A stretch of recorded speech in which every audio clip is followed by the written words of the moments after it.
up to the close interview. Yeah. Close door pa lang. Of course, yung press presentation was, for me, it's an experience. It's an experience for me to be like careful na lang whenever I go out at stage. Pero that doesn't define me as a person. That's an accident. It's not literally sinadya.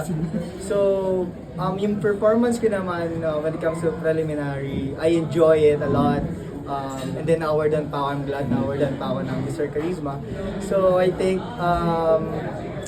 or I believe, kaya-kaya to. Laban. What's your most favorite part of the competition? Like, most favorite experience?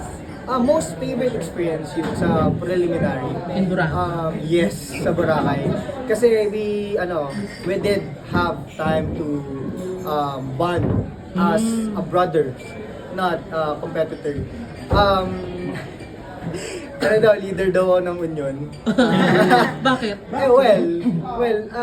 I'm super friendly. Isa yung characteristic ko na I possess, yung people's person. So, I can get along easily sa mga tao.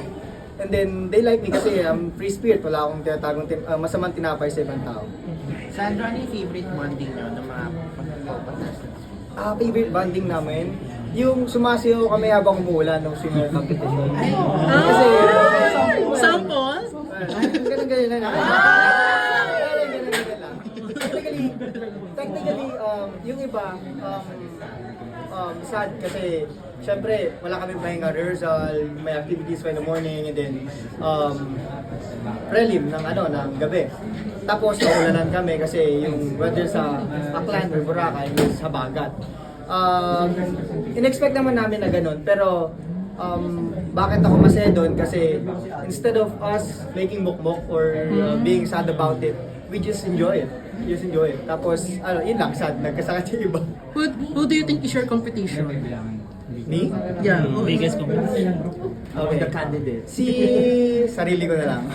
Ayaw ko magbanggit. Well, kasi if hindi ako mag-perform sa finals, since sayang naman yung pinaghirapan ko simula nung nag-audition ako hanggang sa finals. So, sa akin, again, I don't see them as my competitor, I see them as brothers. Yeah. Ang pinapatanong to ni Bernard, what is the sexiest part of your body? Sexiest part of my body. Yes, as niya. Ito totoo? Oo! Ano na ba niya tinatanong yan? Feeling ko yung Ay? Binaw na? Feeling ko yung abs ko. Why abs? Kasi pag tumingin na kayo sa abs ko, kita na lahat. Pero pinapasabi ni Bernard yung personality mo daw yung biggest, sexiest asset mo. Yeah, I think so. What will you do after winning? Of course, thank God. Diba? Thank God. And then, pahinga muna kasi sobrang busy nung namin, mga past few weeks. So, pahinga and then, syempre, thank God and then thank you mga taong sumuporta sa akin, of course. Well, most especially kayo, di ba? Hindi naman ako magte-trend kung hindi dahil sa inyo. Pero ano masasabi mo na manalo matalo may career ka na sa showbiz na nag-aantay sa'yo?